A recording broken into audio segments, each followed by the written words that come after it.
Welcome to a new edition of 30 Minutes, the interactive program of Trust Television with me, Manir Dan Ali. Our guest today is the former governor of Kaduna State and one-time minister of the Federal Capital Territory, Malam Nasir El-Rufai. Malam Nasir El-Rufai, welcome to our program today. Thank you, Manir, for inviting me. You seem to be, is it a wall that is away, maybe without leave, because you seem to have gone quiet for quite a while, and I wonder what's happening, or is it like your party full of sound and fury and maybe yet to take shape? No. Since my construction industry days, I always close down in December and parts of January. I usually take at least 6 weeks holiday every year. It's the only time I get a long break.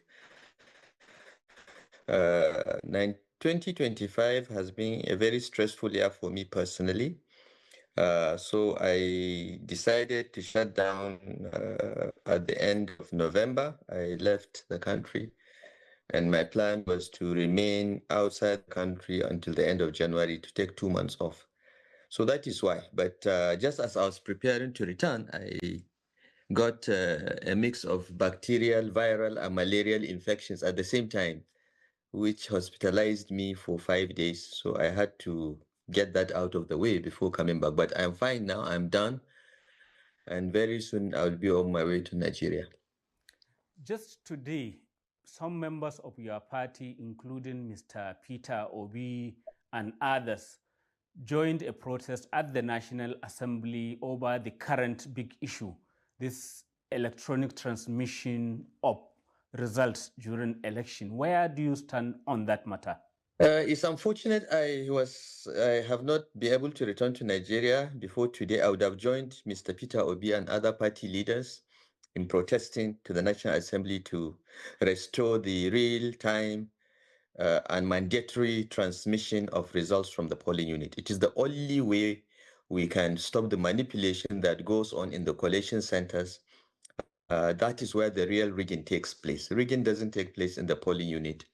It is in the collation centers. And this provision, which has been passed by the House of Representatives, but sadly being frustrated by the Senate, would have improved the quality of our elections. But we all know why the ruling party and the sitting government doesn't want that, because they know they can't win the elections.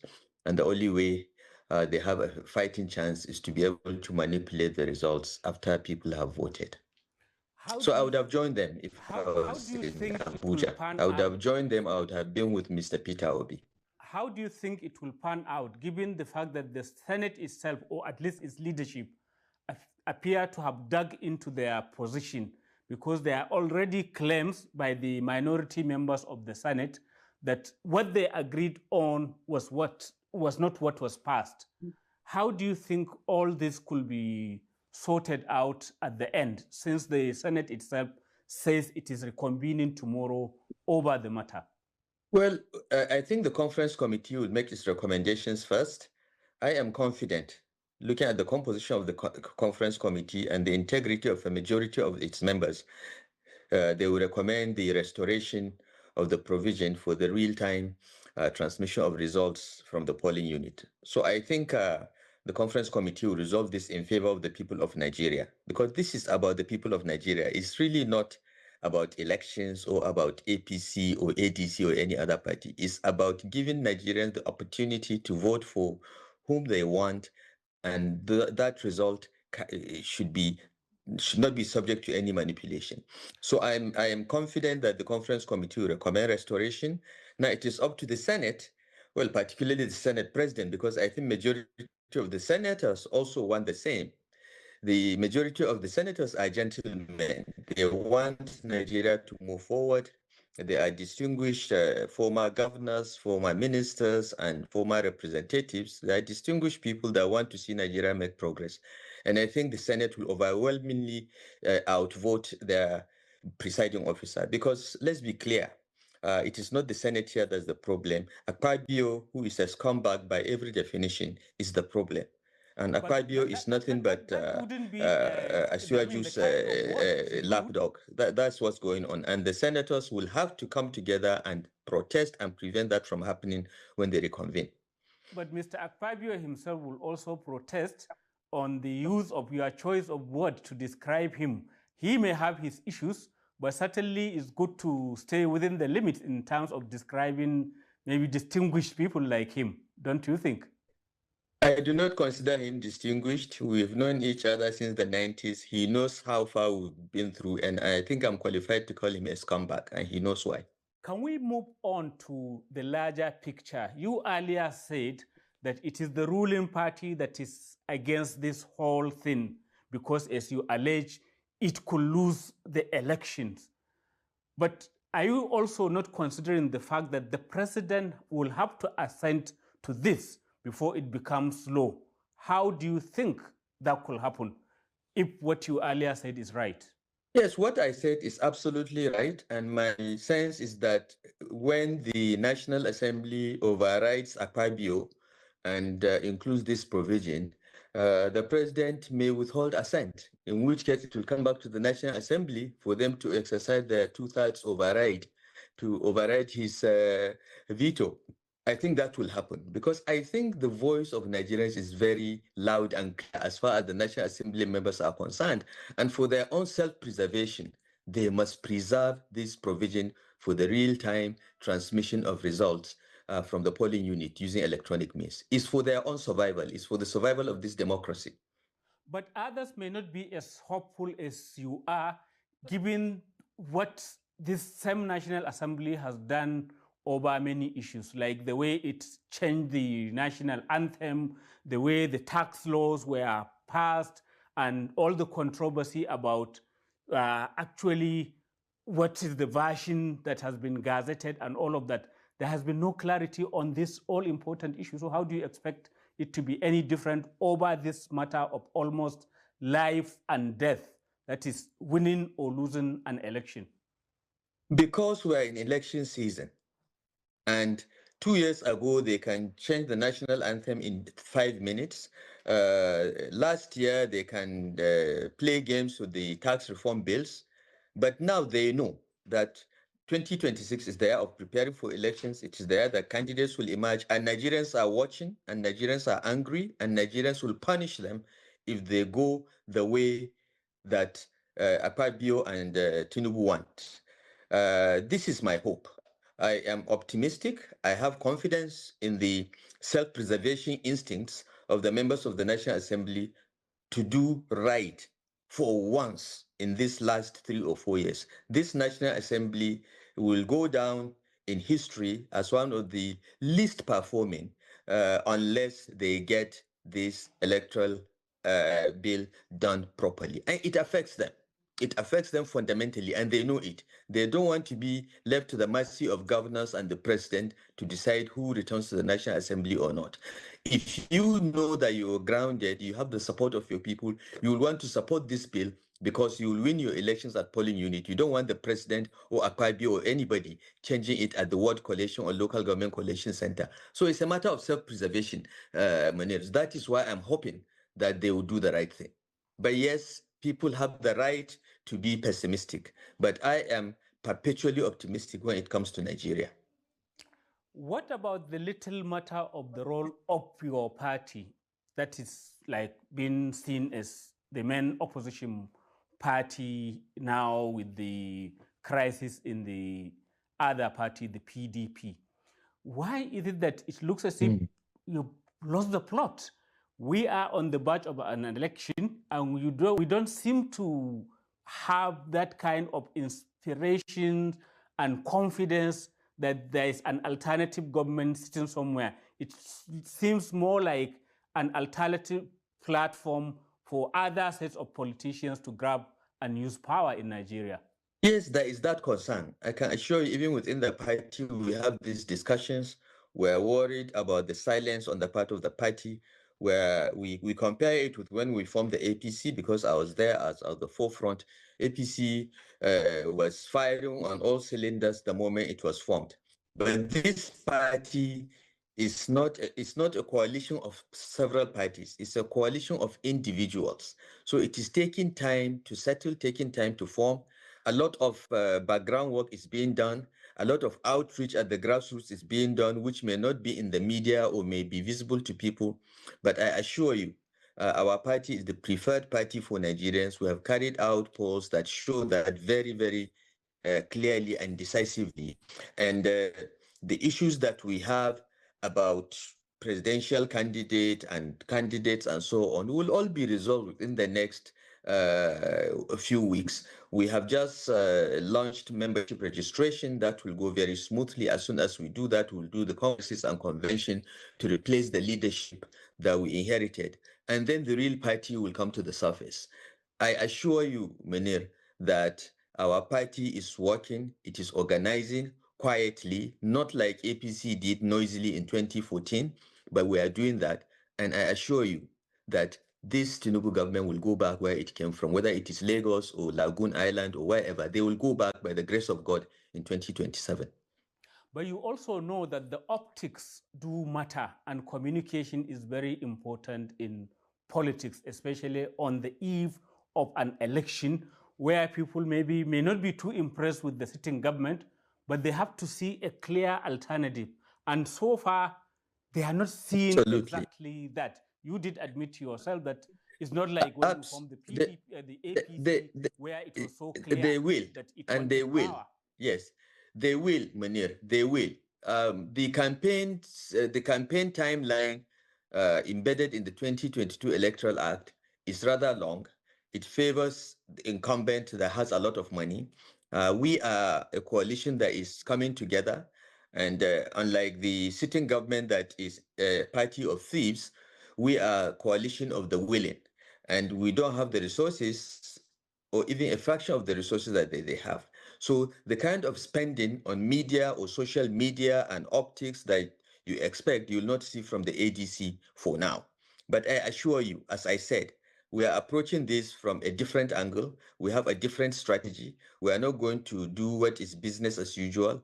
But I assure you, we are organizing, we are planning, we are strategizing, and we are going to give Nigerians that credible alternative. We are going to offer Nigerians an ethical government. We'll provide for them a manifesto that they can relate to, that works for the people. And by the grace of God, that energy, that momentum that you have been waiting for will happen within the next few weeks by the grace of God. But then, how do you mobilize people? How do you get people to begin to align with you when you are keeping things maybe close to your chest? Maybe you are not communicating very well. No, Munir, we are mobilizing. Maybe when even elections, we are mobilizing. There is going to be an election most of the work being done. Okay, we don't see much of there is work being done on several layers. We are mobilizing. We are mobilizing very, very aggressively at the lowest levels, at the polling unit ward levels. Ask members of the National Assembly from the APC if they can visit their constituencies. Only a few can visit their constituencies. And when they visit, they need crash helmets because people are angry. They are going after them. That's why many of them cannot go home for weekends or to their constituencies. We are mobilizing. The people are there. We have tapped into the dissatisfaction and the anger. We are mobilizing at that level. And at the top level, we are preparing. We are working on our manifesto, on our platform, and we're working on getting all our presidential aspirants, governorship aspirants, and other aspirants to come together and agree to a consensus that will have free and fair primaries, will not have zoning, will not have any of that thing, no consensus, no forcing anyone to step down. Everyone will be given the opportunity to contest, and whoever wins will be supported by all. This is what we've been working on two layers that I can tell you about.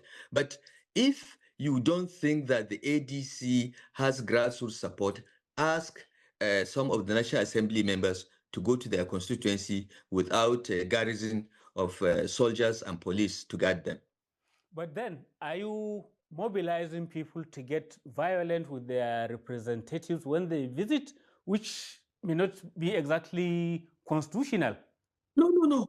We are not mobilizing people to be violent. We are mobilizing people to ask questions. The members of the National Assembly have hefty salaries and allowances. They have constituency projects. What are they doing about them? Ask them simple questions.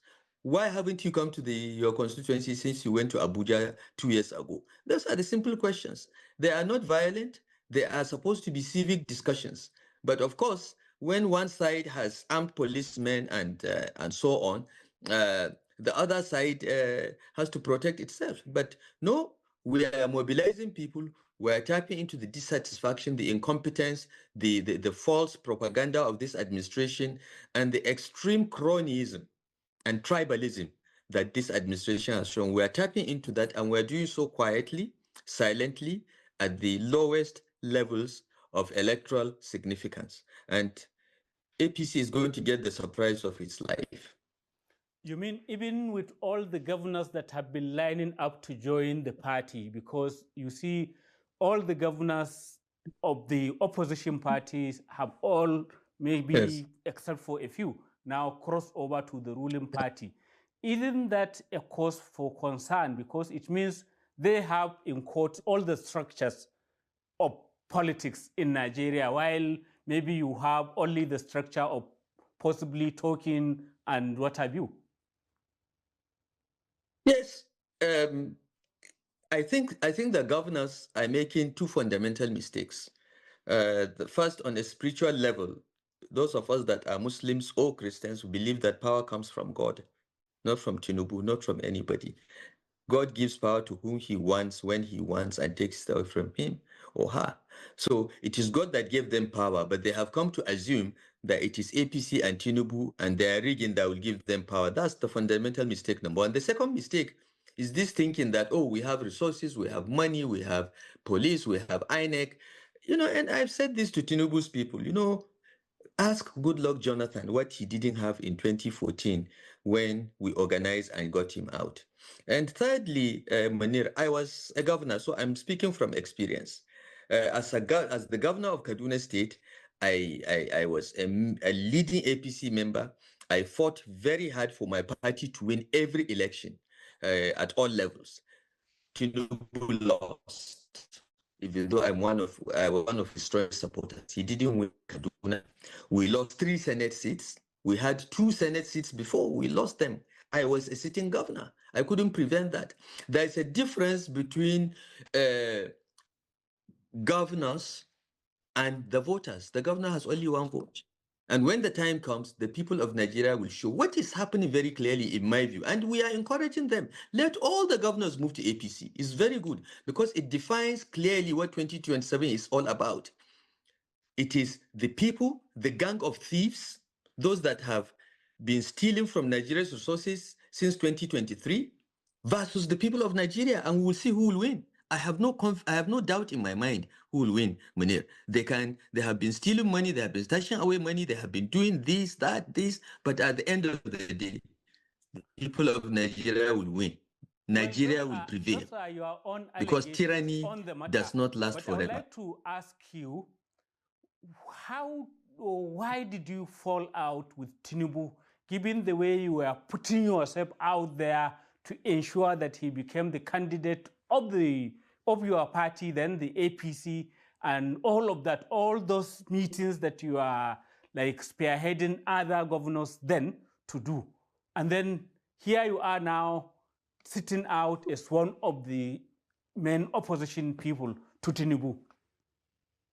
What is it that broke the relationship? You see, first of all, yeah, look, I think it's important to make this clarification. I like your question because there is an assumption that I was ever Tinubu's friend. I was not. We never got along with Tinubu. Okay, we never had a personal relationship.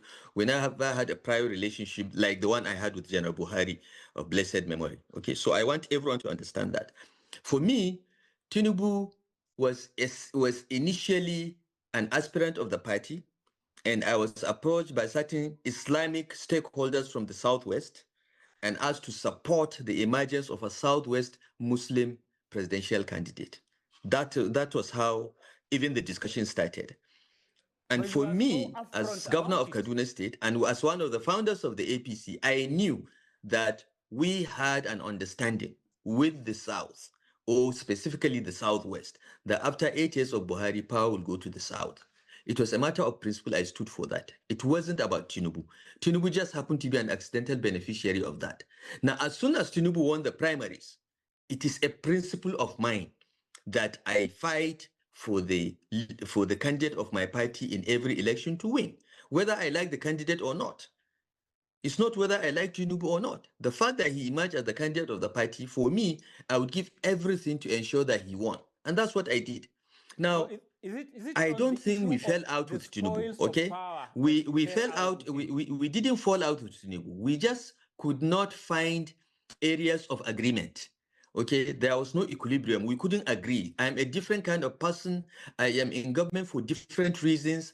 I am a public servant, and I believe that public service should be about delivery, about results and performance. It's not about making money for yourself. It's not about stealing. It's not about appointing your cronies. It's not about appointing your tribesmen and women.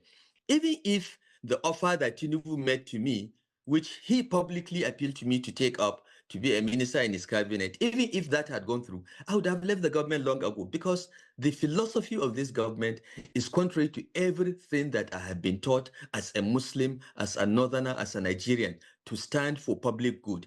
These guys don't care about public good. They didn't come to govern. They came to enrich themselves, pure and simple. So we are different people. So it should not surprise anybody that knows me and knows Tinubu to see that we are parallel lines that will never meet. Let's talk about godfathers and godsons. Your own godson, the sitting governor, you fell out. The more recent He one, is not my godson. He's the not my more godson. recent one is the Kwankwaso versus Abba Gida Gida. They've also fallen out. So it's a one time maybe godfather in quotes, maybe the G in small letters. What is it that makes godfathers and godsons, even if they are adopted sons, to fall out? Look, let me tell you something a former military president told me when he was in office. He said to me, you know, this thing called power is a very interesting thing. He said, even if your son gets to sit in this chair, and he showed me his chair in Dodam Barracks while he was sitting. He said, even if your own son, biological son, gets to sit in this chair, the first day you come, he will come out as your son and kneel down and greet you. The second day, he will sit in his seat. The third day, if you don't greet him respectfully, bad things can happen. This I learned in my 20s from a former president of Nigeria, a sitting president then. So I have never believed in godfatherism. Never. And I was an outspoken opponent of it. I even went to Lagos and I answered questions about godfatherism that led to attacks from the nation. The Tinubu wolves, went after me because they thought I was talking about him. But I was talking about a principle. When you have power, exercise it for public good. When you're done, leave. Please, Manir, I want to challenge every Nigerian to go and check my record.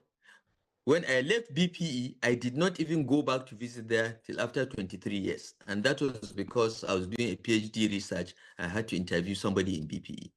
Since I left the FCT, I have never gone there to see anyone until my former classmate, Mohammed Musa Bello, became minister, and he personally invited me to come.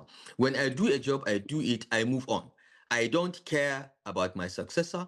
I don't want to control my successor. And if you look at many videos in Kaduna before I left office, I made it repeatedly clear to Ubasani before his election and after that as soon as we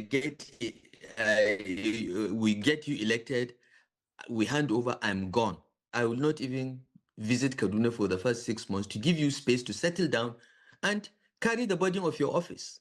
I'm not interested in being a godfather. I don't want to control anybody. I don't care. But Now, the cases of why is it Kwankwaso then your relationship has kind of soured? and Tinubu and the governors in Lagos may be different. But in the case of Kaduna, it was not a case of godfatherism. I was never there. I didn't care what Ubasani did after I left Kaduna. I've done my bit. Unless he calls me and asks me for advice or counsel, I told him, I will never even call you. And I've never called Ubasani since I left office. Has Never, he been not calling once. you? He's, Has he been calling he you? is the one to call me if he wants to talk about anything. Other than that, I move on with my life. I have enough things to keep me busy. I don't need to be looking after someone that I have brought up. Has the governor been calling you? I mean, the Kaduna I governor. don't recall the last. I don't even remember the last time he called me. It must have been more than two years ago, closer to 3 years ago.